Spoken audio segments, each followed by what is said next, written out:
Hey, fantasy nerds! Happy Halloween. Yes, this is the extent of the costume I'm giving you because I'm not a Halloween person. I have two of these little tiaras and two matching staffs. They're both pink. I can never remember which one I wore last, but I think it was the other pink one because it had little fluffy feathers and whatnot.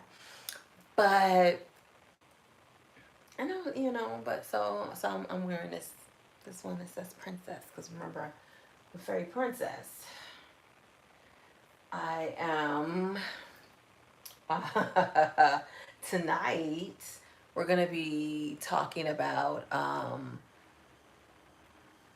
excuse me, stuff is showing up on my phone. So tonight we're gonna be talking about A Discovery of Witches season 2. We're gonna be doing a novel versus adaptation between that and Shadow of Night. Hello, Emma Frost. You see, I got chat up on my computer because it's a lot easier for me to, since I'm not on the computer anyway, I might as well use it for something. So chat is on my computer. My notes are is on my iPad, and if you weren't here Wednesday, you didn't see me show this lovely iPad stand that my sister got for me. This angle feels like a whole different channel.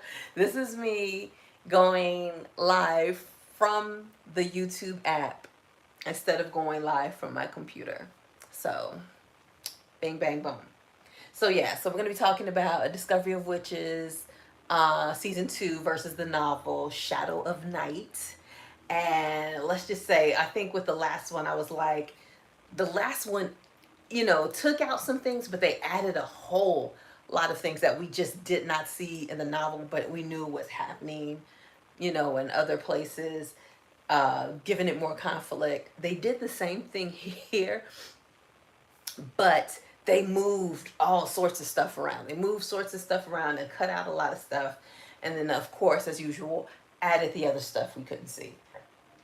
But but it's also very appropriate for Halloween night because the beginning of the novel starts on Halloween night. We have our star-crossed lovers. Since I'm not on computer, I can't show you pictures, but I will be, making a video out of this, and you get to see all the video and stuff. But we start off with our star-crossed lovers, Matthew de Clermont, who is a vampire, and Diana Bishop, who is a witch. She time walks them back to 1590, which is like since Matthew is 1500 years old. At this point he was like 1000 years old, and we see one of his other lifetimes because each lifetime he changes his name. Blah blah blah blah. This was during the time of Queen Elizabeth I, and so blah blah blah. You get to see all that. So basically, the book starts off. The book is split up into different sections, different parts. You have part 1 through 6, I believe. I think it's 6 parts. Each part takes place in a different location. Like the first part is them, because I think in the show, yeah, in the show they were aiming to go to his house, which is called the Old Lodge, which he owned back in Elizabethan time, but it was like out in the country. But instead, they ended up in London. So the show just cut out the entire section of the book that was at his house in the country, the Old Lodge. They just cut that whole section out. I was in the middle of watching When Harry Met Sally. Oh, yeah, When Harry Met Sally. One of my favorite rom-coms ever. And I think we okay, thank you, Emma Frost, for sending one gifted membership. Thank you so much. Whoever gets that membership, you're gonna, and tomorrow we'll have a members only live. We'll be talking about what I've seen so far of The Witcher. But yeah, so that whole section where they're at the lodge and they introduce the whole school of night. In the book, they make a big deal, like at the beginning of of the TV series, like in the first episode, we meet all his friends. And she's like, oh my goodness, this is the School of Night. Oh my goodness, you're Matthew Royden. So in the book, you know, they make a big deal out of each introducing each member. And of course, there's more members in the books than there are on the series. And I can't tell you, I think Henry Percy definitely was in the series. I can't tell you who the other guys were. But in the book, it's like Henry Percy, Walter Raleigh, Kit, Christopher Marlowe. Can't stand his ass in the show or in the book. But I will get to my rant about Christopher Marlowe later. So, and they spent most of this part of the book talking about, like, it basically, they concentrated on the School of Night, and I didn't like that too much. I didn't like it. I was like, I like the other book, how they concentrated on Matthew and Diana. Matthew and Diana was pushed to the background for the School of Night, and I ain't like these niggas. So I was like, hello, Sarah Hain. It's very, you know, it's Halloween, and I think of, I don't know how to pronounce it. I will pronounce it Sam Hain, but I just saw a YouTuber who kept calling it just Sam, I think. I don't know how it's pronounced, but Sarah Hain made me think of that. Because we are in the it's Halloween today, and then All Saints Day is tomorrow. Okay, so where am I? Yeah, I could tell that the author was very excited about writing about this so-called School of Night, because it was just, they dominated the first part of the book. That was just them. And I didn't like that. I didn't like that. I didn't like Kit Marlowe. Um, you know, they spent that first part of the book looking for a witch to train Diana in how to use her magic, because if you didn't catch on to the first episode, the first series, first book, first season, Diana was a witch who was bound most of her life, don't know how to use her powers. So, and they're running away, they're hiding from witches in the present day, and really the congregation. So witches, vampires, and demons are coming after them because they have a covenant that witches and vampires are not supposed to, you know, mate, and they made it. So they went and hid in 1590 England so they can find her, find a witch to train her in magic, because her aunts were unable to do it, and then B, find this book that she found at the beginning. Like, the whole series is based around this book that she found at the beginning of season 1, and it's missing 3 pages. So they want to find it in 1590. Hopefully they'll find it whole. So they're supposed to be doing those 2 things. And that, I feel like I understand why they cut that part out of the show, because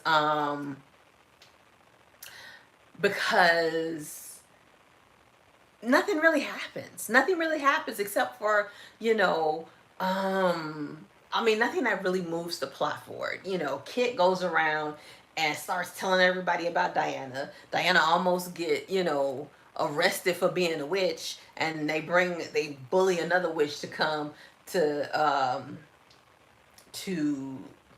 try to teach her. But that witch was not about that life, and she went around trying to get people to arrest her. So, like, they just messed everything up.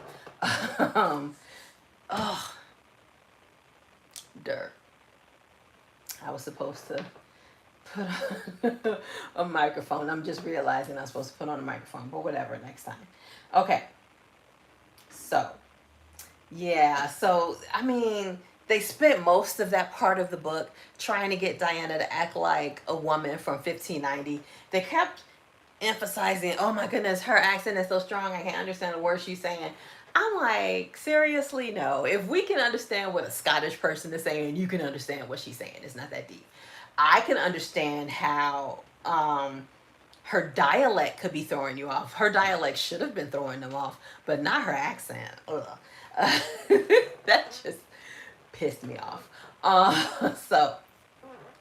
So in the series, they pretty much they pretty much start in London. She finds, like, she right away finds a witch who could possibly take her to other witches who can train her. They go on, like, they move into the finding a witch and finding a book really quickly in the series. But in the book, they don't go into that. They go right into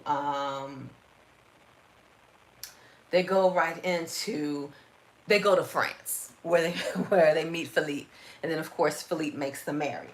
Um, do do do do. So where was I? Yes, that's where she. And that's another thing. In the book, she gets pregnant twice. She doesn't just get pregnant once. She gets pregnant. So they go to France early. They get married. They finally consummate their relationship after their marriage, and she gets pregnant that time. I can't remember when, but sometime after they come back from France, she has a miscarriage. Um, so yeah. Hi, Sarah Hain. Okay. So, they go back to London. They meet Father Hubbard, who I can't stand. Um, use this. Let me use my staff as my pointer. Can I ask you something? Sure. Sure, you can ask me something, Sarah. Um, what was I saying? Okay, we'll wait for your question to come through. Okay, so they go back, she meets Father Hubbard. He sends a teenage witch to live with him, this teenage girl named Annie. And Annie is supposed to take them to meet her aunt Susanna, who's another witch who could possibly train her. But like right now, she's also a midwife, and somebody is like, getting ready to have a baby. So she's like, I'm gonna stick with this woman until she has a baby. So she ain't got time to to meet them right then and there. Has come in and asked me if he what? Um, okay. That's between you and him.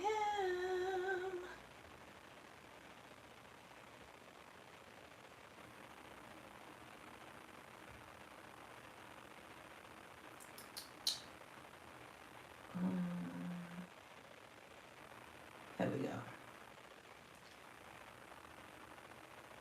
All right. Get crazy people in the chat. Okay, so then when they finally go meet her Aunt Susanna, that's when they discover, oh, she's the witch who looks like, the demon from the first book, Sophie, the one who gave Diana the chess piece that she used to get back to 1590. Because to get to 1590, she needed three things. She had a chess piece, she had a earring from her mother-in-law, and she had a book given to Matthew by Kit Marlowe. Okay, so all right. Okay, so then after they meet Susanna, Susanna then takes her to Goody Alsop, who basically, she's like, okay, Goody Alsop brings her into her gathering. And back in the day, they didn't call witches getting together. They didn't call it a coven. They called it a gathering. So they had like a huge gathering of these witches, and she was like, I'm gonna need, like, because you have all these things going. Like, she looked at what she could do, and she could tell by her magic. She told her, okay, you're a weaver.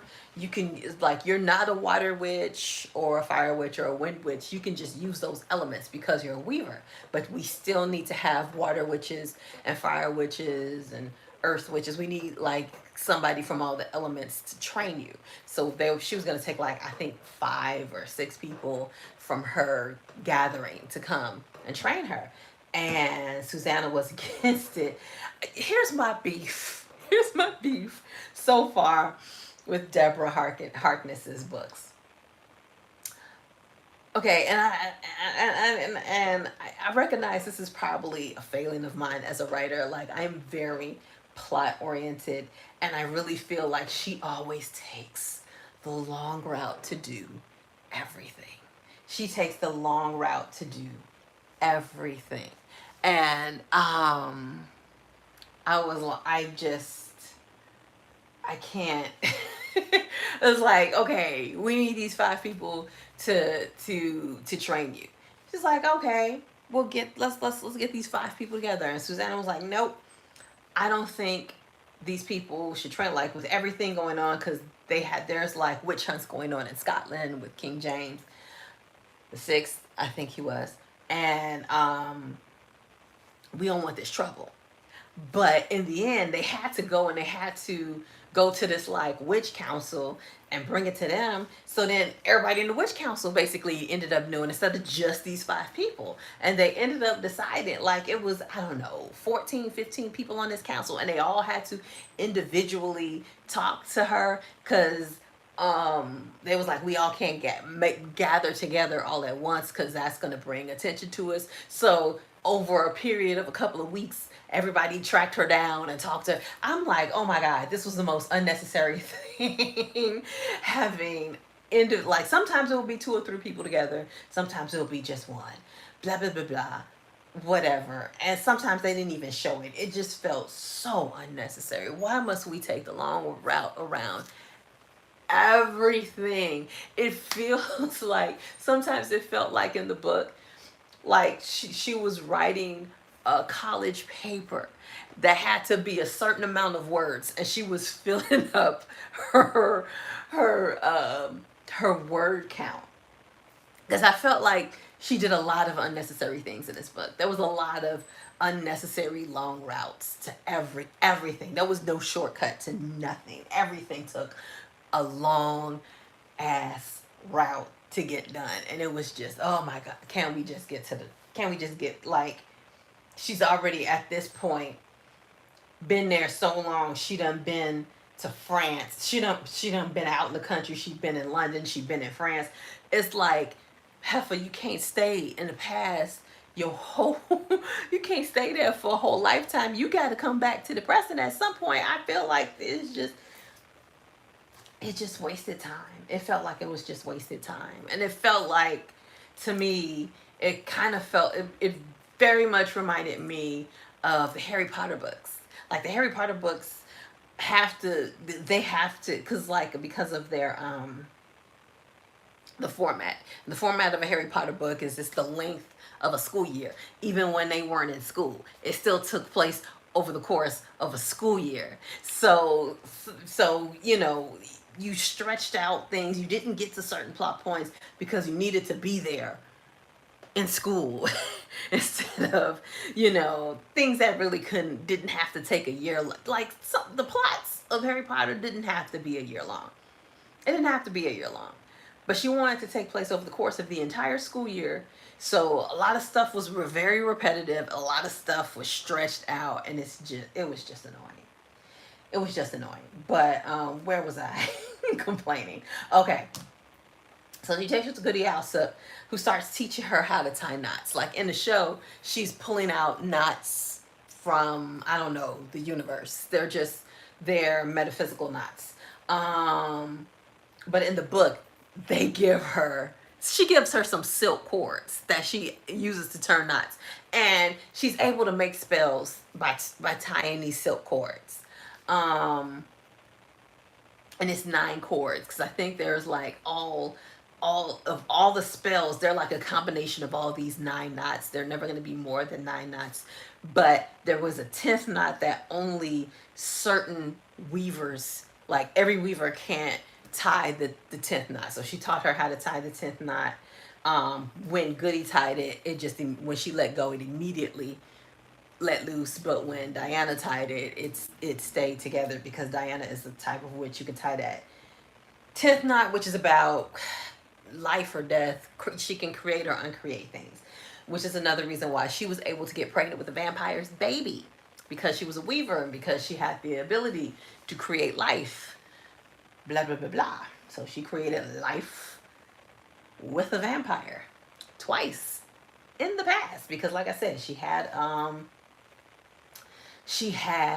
a miscarriage, so she lost the first baby, which we don't see in the show. In the show, that baby is the baby that she ends up having. Um,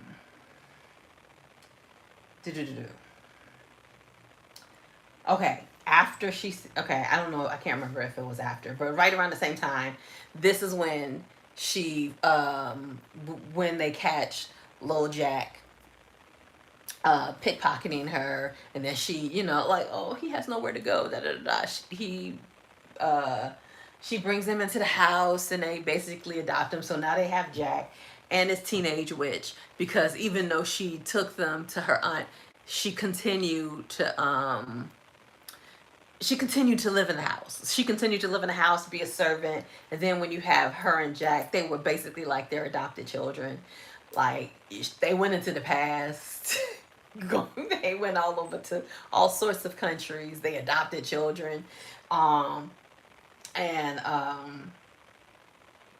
yes. And then then they went to Dr. D and discovered that Edward Kelly had taken his alchemy book and replaced it with another book. And we find out in the book, they don't say this in this TV show, but we find out the book he replaced it with is the Voynich manuscript. And you know how, and I don't know if you've heard of the Voynich manuscript. It's a real manuscript that people have not been able to translate. They were like, this is not any language that's ever been spoken. So in history, they couldn't find a language that matches it. It feels like like it could be a code.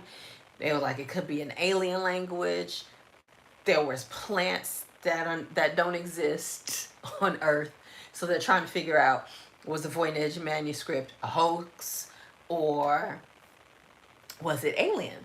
And in Shadow of Night, Matthew was like, I think Matthew was basically able to say, yeah, this is some sort of, it has something to do with creatures. He was able to read some of it, so, but he was like, it's not what we're looking for. So they really didn't get deep into the Voynich manuscript. So after that, then they're called to Queen Elizabeth Court, where she's like, I want Edward Kelly because he can make the Philosopher's Stone. He's off in Prague. She sends them to Prague. They get to Prague. And but I think when they went to see in the show, what ends up happening is she's like, I want you to go to Prague. But what they do is Philippe calls for Matthew, and Matthew has to go see Philippe while they're on their way to Prague. So they end up going to France, then Prague, then back to London. So, but in the book, they have already gone to France and back. Philippe is already on board. They go straight from London to Prague. They get there. They take the whole household with us. I think when they went to France, they leave little boy Jack behind. But when they go to Prague, they pack up everybody. They take the servants, they take little kids. Everybody goes, moves to Prague, and of course, takes the longest route forever to get to Rudolph's court. And then Rudolph immediately starts courting Diana, but it's in the show they made it like he's just wild. He wants whatever he can't have. So he knows she's a married woman, but he wants her anyway. In the book, it's because he's acquainted with the congregation and the covenant. So he's like, witches and vampires can't be married. This is a sham marriage, and I want her for myself. So even though Matthew was being Matthew and very what do you say, very territorial, he pretty much ignored him and continued to try to go after Matthew's wife.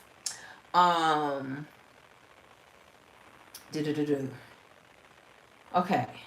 Now, while they were in Prague, they spent most of their time trying to at least see and figure out how they was going to take the Ashmole 782.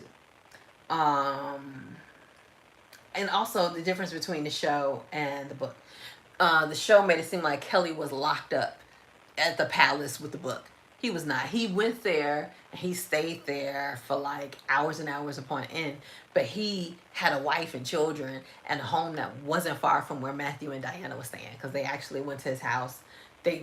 Like, instead of in the show, they had Matthew sort of ambush Kelly when the guards were bringing him to and fro from the tower, but he could go back and forth of his own will without being guarded. And they actually went to his house and, you know, met up with his wife, blah blah blah blah, waited for him, and of course Matthew threatened him. And by this point, Diana has this, like, you know, Diana is more in tune with her power of weaving and seeing threads, and she's able to see, you know, she's able to see threads around people. She saw the threads around Edward Kelly that reminded her of the book, like he's connected to the book, but his cords were like, I don't know, they were torn or something. They weren't. There was something off about him. So yeah, Rudolph gave Diana many gifts, including a dog that the children took to, and when they left Prague, they took that dog back to London with them. Oh, and the rabbi that they meet is not locked up in the palace either. He lives in a part of Prague. They have like a Jewish community or whatnot. I don't know if it's like the Jewish ghettos or whatnot. I don't think they get locked up in it. Is there a gate? There might, because I think they said they walked her to the gate. I don't know. It was a Jewish community. I don't know what it is. I don't know if it turns into a ghetto or if it was a ghetto. So, you know, he had seen the book. Rudolph asked him to see the book because basically the book is whole, but it's in a language that nobody can translate. He thought that maybe it was, you know, Hebrew or something. So, like somebody should have known that. But anyway, the rabbi goes and he's like, yeah, I can't read this book. Lets him go back to his community. But in his community is another a Jewish witch. It's a male witch. He is also a weaver. So Diana wanted to meet him because Goody Alsop had told her that weavers are rare, especially now in 1590 they were rare. So they're like probably almost extinct in Diana's time. She was like, what happened was other witches would get jealous of weavers, of the power that they had, and they would kill them. Witches were kind of nasty bitches. So witches killed off a bunch of weavers. So weavers were never really quick to, like, you know, they'll be like, yeah, I'm a witch, but they're not telling people, yeah, I'm also a weaver. Like, that's something they tell people they trust. So he was a weaver. He had a familiar that was basically a golem that he had made. And so, like, all these witches have different familiars. They usually are something that's like a part of them. So I guess he made his golem with like his blood or something or whatever.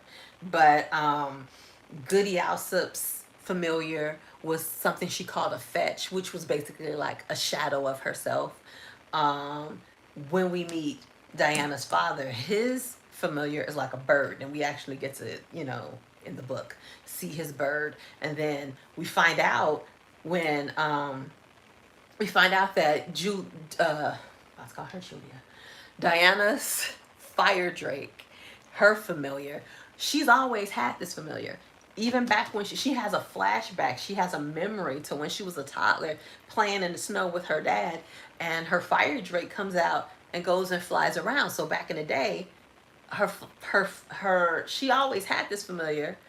I guess the familiar has just been locked up since her powers have been bound. But this familiar used to get out and fly around the neighborhood. So it doesn't have to stick with her. It can sort of, it has like a mind of its own. So she goes to meet the Jewish witch, and that's where she meets Benjamin, Matthew's crazy son. she did not meet him at Rudolph's court. She met him in the Jewish neighborhood. So, oh, and it's another thing. And the witches in 1590 scoffed at the idea that witchcraft and magic were two separate things. Because I think in the first book I was like, oh, they consider witchcraft one thing and magic another thing, and you can be good at one and not the other. And they're like, and the witches in 1590 was like, no, they are intertwined. You can't have one without the other. Stop talking silly talk. Okay.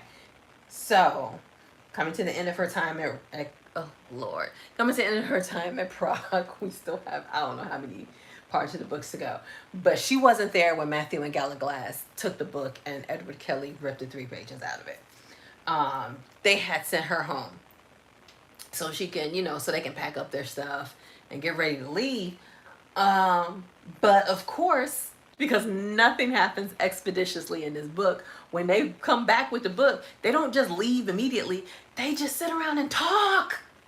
I'm like, oh my gosh, you stole a book from the Emperor of Prague. Why are you sitting around and talking? Why aren't you on your horses trying to get the hell up out of there? After a long time of talking, then they finally get on the horses, and then they finally make it back to the boats and sail away, I guess. But it's just like, oh my gosh, there was no reason these conversations couldn't have happened on the boat. But we gotta stop when they should be in a hurry and have these long ass conversations. My goodness, it's just oh. But when they finally get back to England, Queen Elizabeth guards are waiting for them on the shore, so they don't even get a chance to go home. They have to immediately go from the boat to the to Queen Elizabeth's palace. They send everybody else in their household home, but Matthew, Diana, and his main servant Pierre come to the but you know what? No, I feel like most of them, no, they went, although they did send some people home, eventually they all ended up at the palace. I can't remember. See, that's what happens when you talk too damn. Because now the events are getting jumbled in my head, like seriously. But whatever. They go to the palace. They placate the queen about not having Edward Kelly and be like, he couldn't help you anyway. You want the Philosopher's Stone. He can't make the Philosopher's Stone. He is not giving immortality to Rudolph. So as long as she knows that she wants immortality, and he's like, as long as Rudolph don't have it, she's okay. And so after that, she goes to dinner with her court. Matthew goes to dinner with her, and they send Diana to Matthew's rooms in Elizabeth Palace. And of course, who's there but Kit? Kit's trifling ass. I can't stand Kit. Oh, I hate Kit so much. Okay, so here's my rant about Kit Marlowe. I hated how Diana tolerated him. Cause like this man was openly in love with her husband and openly hostile to her. But she was like, oh, I feel sorry for him because he's in love with Matthew and he can't have Matthew. If he was a woman, she would not be making those moves. If a woman was openly in love with your husband and was openly hostile to you, you would be telling her where to go and how to get there. You would not be like, oh, this is a tragic love story. You'd be like, get your tragedy out my face and get thee away from me. Why is she all of a sudden, because Kit isn't, because Kit's a man, it's tragic? No, it's disrespectful. Male or female, it's disrespectful. I don't like that. And so, like, because your husband doesn't have romantic feelings for him, it's okay to have him hang around, openly hate you, openly make trouble for you to the point where they were afraid you were going to get arrested for being a witch. No. Okay. Oh, and I forgot to mention, in Prague. In Prague is where she gets pregnant for the second time. Um, and then when she comes back, so when she goes to her room and Kit's there, he takes her out to some jousting arena, and then Matthew's sister, I think her name is Louisa, I forget her name, because she's barely in the book. But yeah, Kit and Matthew's sister tie up um tie up Diana on a pole and start jousting at her, not around her, at her. Like, you know those long jousting poles that they use to knock people off their horses?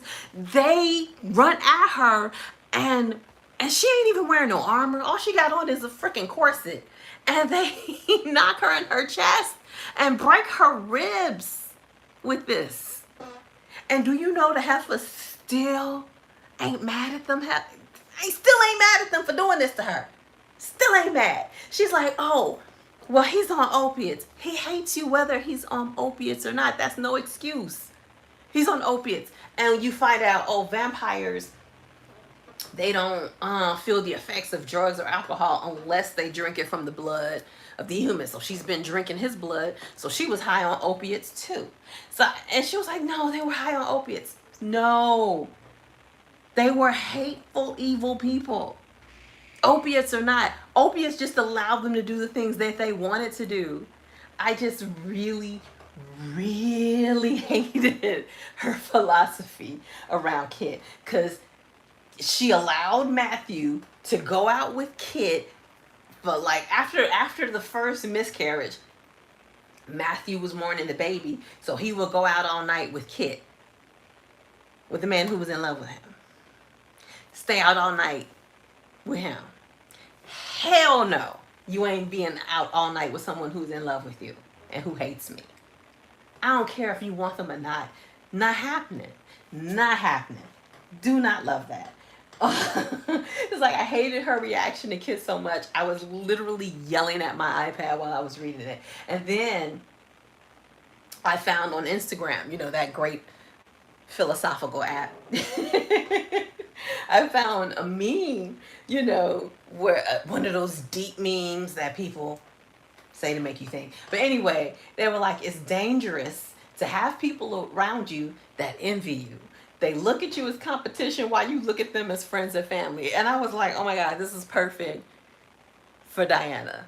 Because she's like giving Kit the benefit of the doubt because he's Matthew's best friend. And yes, he's in love with Matthew, but the love is unrequited. I don't care. I don't care how unrequited his love is. That does not give him the right to disrespect you. And that's all he did, was disrespect Diana to her face. And nobody said anything. Matthew didn't say anything. She didn't say anything. I'm like, I'm sorry, but Matthew, you need to shut this shit down. That's why I prefer the book. I mean, the TV version. Because the TV version, Matthew was like, no. Matthew was shutting Kit down left and right. Matthew was like, you ain't about to come into my house and disrespect my wife like this to my face? Are you crazy? Matthew kicked him out and wouldn't let him come back. And then on the show, when she gets kidnapped and she gets free, on the show, she was about to light Kit and Louisa up. She was about to not just tell them where to go and how to get there. She was going to take them there. With her fire drink. Her and her fire drink was about to light them fools up. And it was Matthew and Gallowglass that had to stop her. In the book, all she did was get free and put a cage around these Negroes. I mean, these fools. Put a cage around these fools. And then when Matthew goes to Bethlehem, you know, she I think on the show, she goes to stop Matthew from torturing them in Bethlehem because she wanted it more for him. Like, you shouldn't give in to your baser instincts, blah, blah, blah, blah. And she was doing it more for Matthew. Whereas in the book, she was like, oh, you need to forgive them. They were on opiates. Bitch, if you don't stop, they could have killed you and your baby. And you want to forgive them because they were on opiates. They took the opiates because they hated you and they wanted to kill you. In the show, Kit didn't want her dead, he wanted her gone. In the book, Kit was like, no, you're supposed to kill her. I want to play with her. I want her dead, and I want her eyes out so the spell she has over Matthew can be broken. Kit wanted her dead and her and eyeless. He wanted her eyes. He wanted her dead. And I think in the writer's mind, it was tragically romantic that Kit was in love with Matthew, but in actuality, there was nothing romantic about it. There's nothing romantic about that his obsession with Matthew to the point that he just hated Diana's entire being and had to convince himself that she had Matthew under a spell, that Matthew couldn't possibly just be in love with this witch. He has to be under a spell, and it's like, okay, is that even possible? As a demon, you should know that that's not possible. So yeah. Oh my goodness, I'm so I hated it. I hated that so much. I could probably go on for like 4 more pages, but I'm gonna stop right here.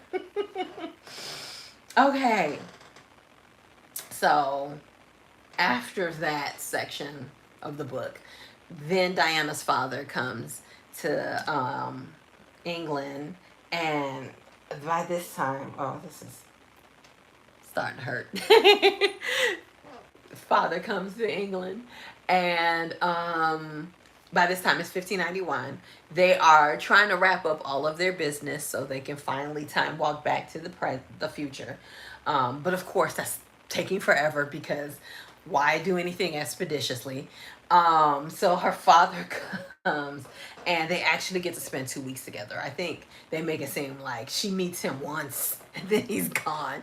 No, he stays for 2 weeks, and he stays at their house in Blackfriars in London.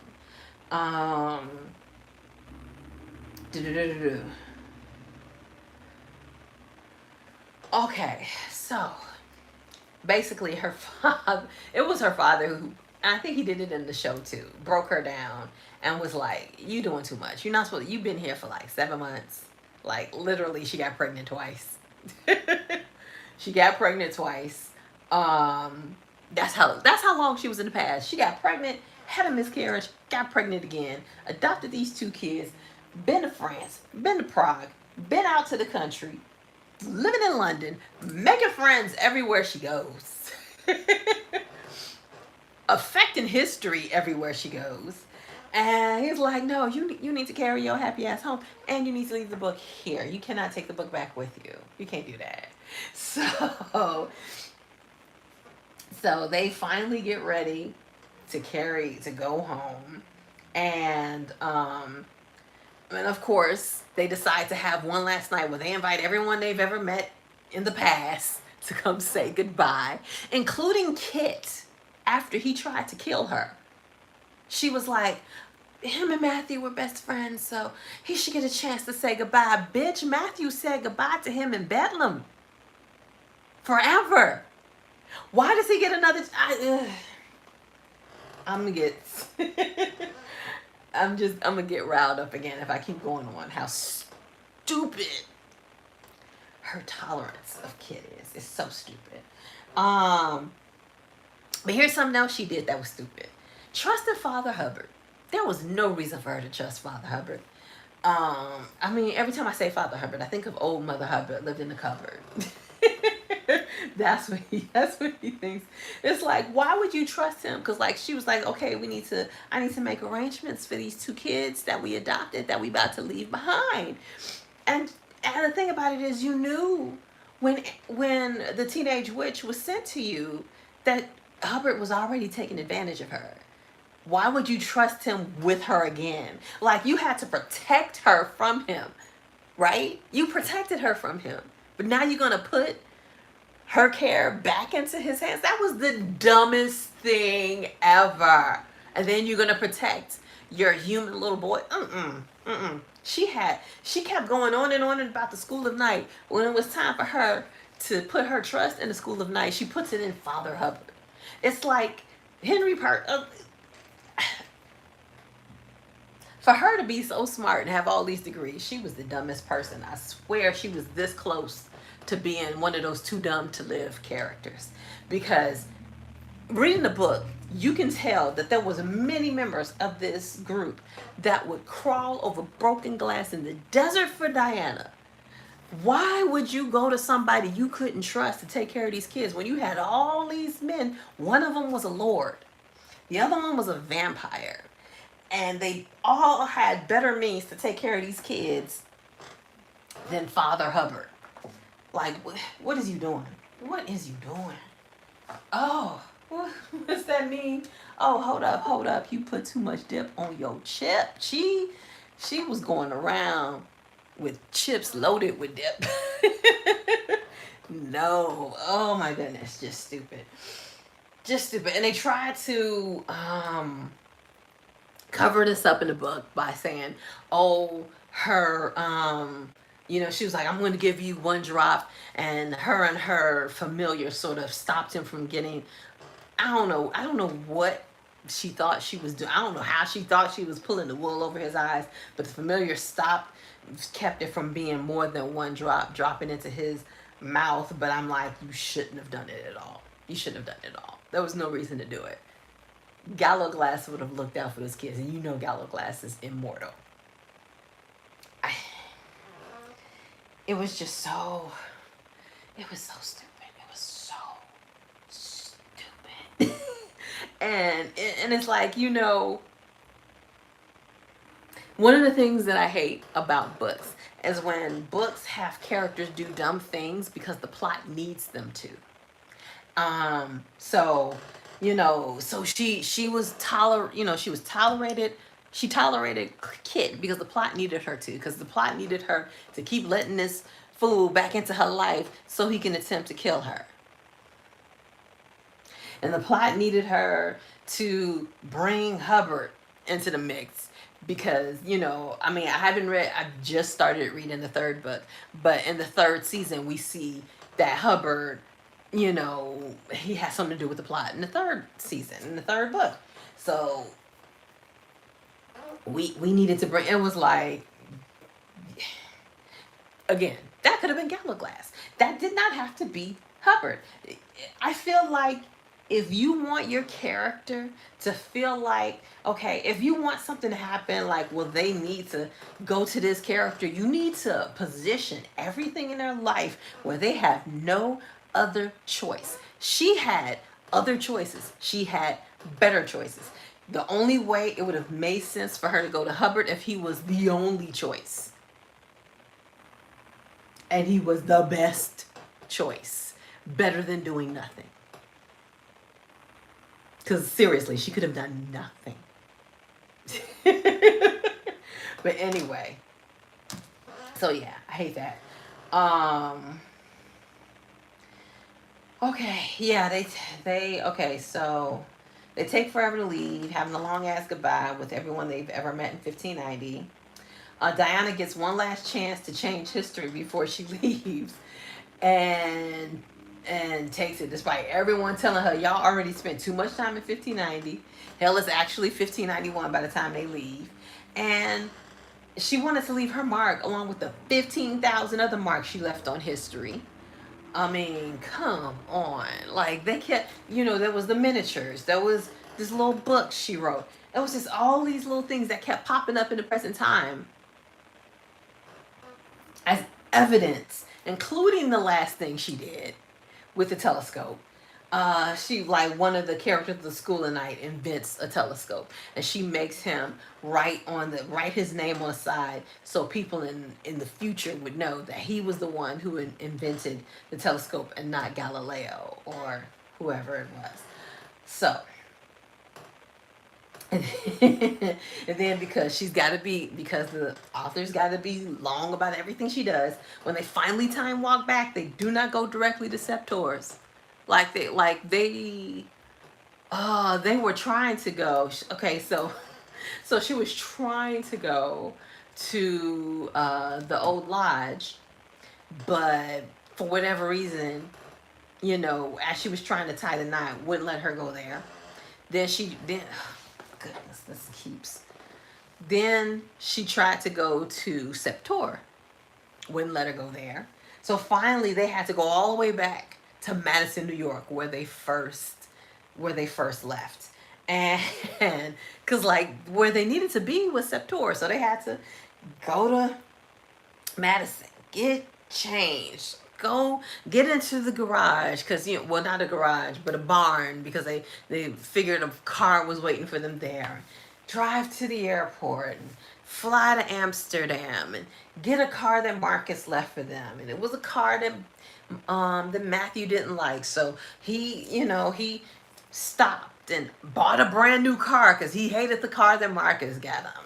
And then they drove into France. And then finally, by the time they make it to Septor, they don't even drive all the way into Septor, because in the middle of the road waiting for him is Sarah, Sophie, Isabeau, and Sarah's little baby Margaret. Now, in the show, Sophie, Nathaniel, and Margaret, they go off and they hide somewhere until like the very end of season 3. They come back, but in this book, they're there, and Margaret's been there. Like she actually, instead of being born in London, I think at Marcus's house, she was born in Septor. They were all in Septor, and then that goes back to the little things. Like we did see more. We get to see flashes of what happened in other parts of the world in this book, unlike the last book that didn't just show us anything. This book, you got to see a couple of things, not much. It would be like one scene per part. Like we got to see Marcus find the miniatures and meet Phoebe. We didn't get to see their whole relationship. We just get to see him meet Phoebe, and then the next time you see them, they all at Septor's and they're in love and blah blah blah blah. You get to see somebody find this book Diana wrote in, and then you hear her talk about some French man name, and basically it was Gerbert, who was sniffing around looking for stuff, unusual stuff from the past. And then you see Peter Knox. I forget what basically you see him, and then he calls Gerbert and lets him know, okay, I'm about to go to Septor with a bunch of witches, and we about to raid Septor. And we don't see the raid. The next thing we're at Septor with Isabeau and Marcus, and they happen to mention that Emily died. So Emily dies off page in the book, and so I've started reading the third book, and it's the beginning of the book, and they're all trying to find a way to tell Diana that Emily's dead, because like I guess they're picking up right where the book left off. But that's kind of what happened with the first and second book. The second book picks up right where the first book leaves off, so the third book is going to pick up right where the second book leaves off.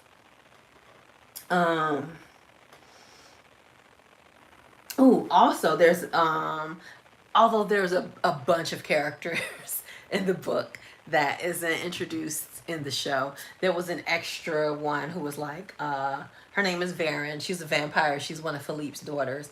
She's apparently married to this dude who Isabeau tried to kill years ago, and you get from the context that his father was one of the people sort of responsible for Philippe's death in World War II.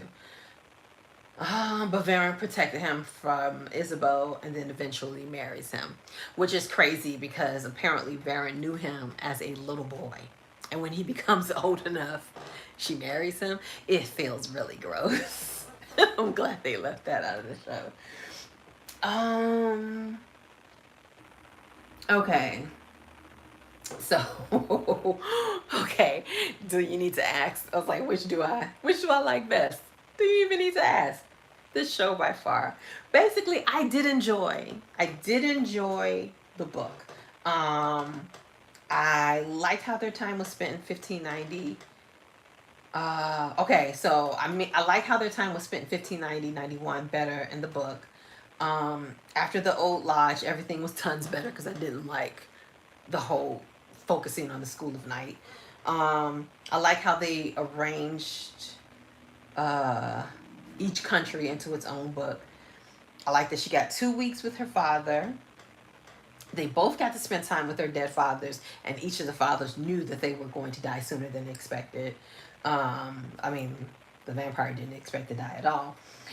Uh, Even though she still was stupid enough to give Hubbard her blood in the show, I still prefer the show over the book simply because of how they treated her reaction to him how they treated her reaction to Kit trying to kill her. Um, in the show, he didn't want her dead. In the book, he wanted the sister to kill her and take her eyes out so the spell she had over Matthew would be broken. In the book, she got free and just imprisoned them in a cage. Yes, it was one scene, but it was enough to make me hate the book over the show. I I enjoyed reading the book. I really did. It's just those really dumb decisions that made it really hard to get through. Um, Overall, outside of those scenes, I did enjoy reading the book, and I look forward to. I've already started reading Book of Life. Um, which because it had came through maybe a week after I started reading Shadow of Night, so I suspended my hold. So then last night I unsuspended the hold and had the book by the end of the night. So we are no month wait. We are already rocking and rolling. But I did hear there is another book that comes after the trilogy, because this is like the All Souls trilogy. So it goes in Discovery of Witches, Shadow of Night, and the Book of Life. And this is what the series, The Discovery of Witches, is based off of. Each season is based off a different book. But apparently there is another book that comes in after this trilogy is over. And yes, I'm going to read that one. All right. Oh, under an hour. 5 pages under an hour. So you can check the description for links to my book.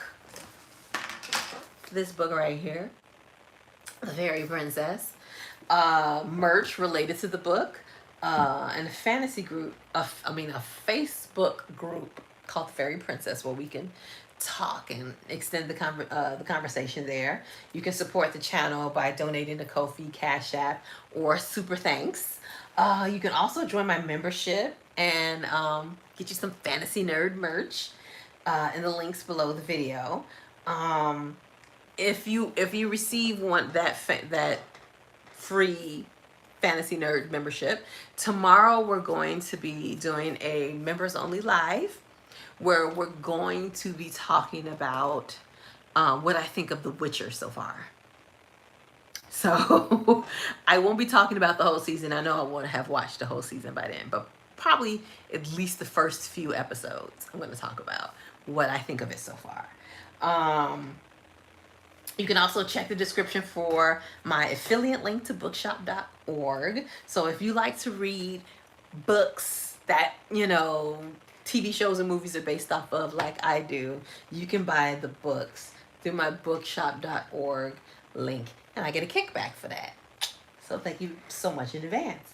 And I will plan a lot of these. I'm going to be putting up videos like my Sinners video I'm still working on. And then this will probably be made into a video. When I post those videos during the first 7 days, you have to go on there and give me some hype points. Apparently it works. It sends your video out further into the algorithm. So when I post videos, please give me hype points. Yeah, the more points I get, the more it helps the channel. So hype points are free. I do not think you need to pay for that. But thanks so much for sitting here and listening to me rant about a book. and the TV show, but mainly the book about that the TV show is based off of. Have a happy Halloween. And for members, I shall see you tomorrow. Bye.